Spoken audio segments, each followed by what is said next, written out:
Hi and welcome to the third part of Robot Structural Analysis video series. In this part, we'll look at how Dynamo can be used to bring in more automation within our modeling workflows in Robot.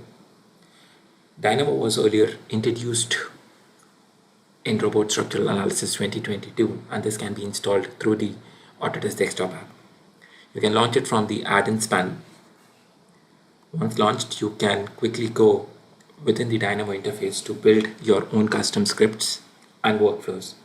It comes on with extended packages which allow you to quickly leverage these nodes to curate your own workflows. For example, we'll just try and create a simple frame making use of the Dynamo nodes. We can start by defining the points to create our workflow, and then we can create multiple instances of the same point. We can define the coordinates for the points, and at the back end you can see how the points have been configured. We can then create copies of these 2 points to specify the elevation. So let's say it's 3 meters and 3 meters, and then we can create lines to represent the frame. So for that we can just use the line node, and we can define the lines representing the columns and the beams by connecting these nodes. So that's our start point, and that's the end point for our first column. And you can see at the back end how it's connecting the nodes by adding the lines. Similarly, that's the start point for our second column, and that's the end point for the second column. And finally, we need to add the beams. So that's okay. So we can just quickly pick, and we can figure out which points we are selecting. So that's going to be the start point, and that's going to be the end point. So we've created a quick frame, but if I come back to Robot, I don't see any elements being added as of now. So what I have to do is quickly convert these lines to analytical members.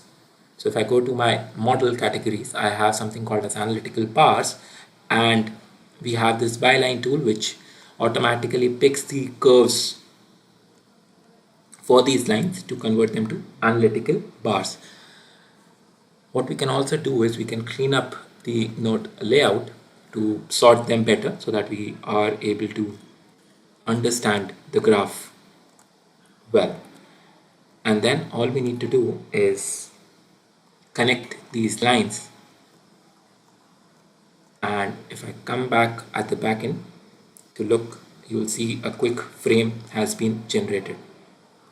What I can do is I can just split the screen view to quickly see now when we make changes within Dynamo, how that reflects within the robot environment. So what the first thing we'll do is maybe we'll try and increase the height of the frame, and that is how you see it automatically makes the change. Similarly, we might change the length of the frame.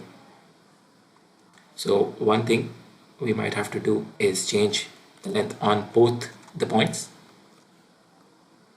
So there you can see, like, in real time we can make changes, and again we can save this as a script. We can define them as inputs. So instead of them being numbers, there are different tools. People who are familiar with Dynamo can make use of the slider, which is slightly more dynamic as compared to the default tool.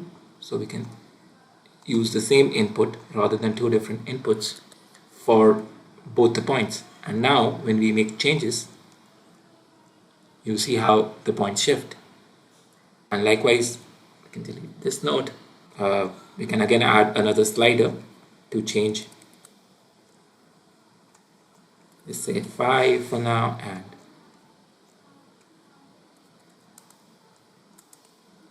just connect them to the output of this node. And now when you make changes, you can see how the changes reflect within the model. So we can just increase the span, we can make changes on the fly. So again, that's how we can curate our own macros, and again we can create multiple copies, we can add more points. So let's take an example of a more realistic scenario where we will need to create a complete building model in the shortest time span. So here we have an example script which allows us to model a complete multi-story building by just specifying the basic geometry of the building. So in this case, we can specify the height. Let's keep it at 60 meters. We can specify the individual story height. We can define the total width of the building. We can specify, let's say in this case, it's 15 meters. And we can specify the rotation angle for individual stories. So that's another parameter that we've configured. So we'll start with something which is very symmetrical, which is very simple, and then we'll see how making changes within Dynamo allows us to quickly remodel the entire structure in robot. So once we start the modeling, takes a couple of seconds for Dynamo to quickly generate the model.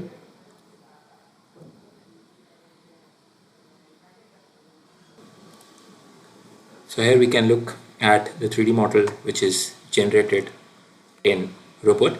And now when we make changes, so let's say I want to change the story height, we can just quickly drag the slider and maybe make it 4 meters. And it automatically starts refreshing the model based on the changes made by the engineer within Dynamo. So here you can see how it reflects. Likewise, if I want to have a quick story rotation, so I'll just say maybe by 5 degrees and let it just quickly do the analysis or quickly run the script to understand and incorporate those changes within the model.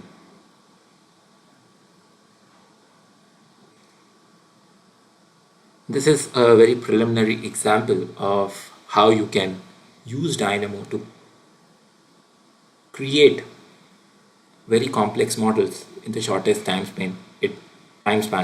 It allows you to do repetitive, like ease out the repetitive jobs in a very simple manner and save a considerable amount of time which is typically required for performing these tedious modeling tasks. In the next video, we'll look at how we can deep dive within the model and start defining properties of the different elements. We'll also look at how materials can be introduced and how you can add additional attributes pertaining to member and releases and other details to the components. Thank you.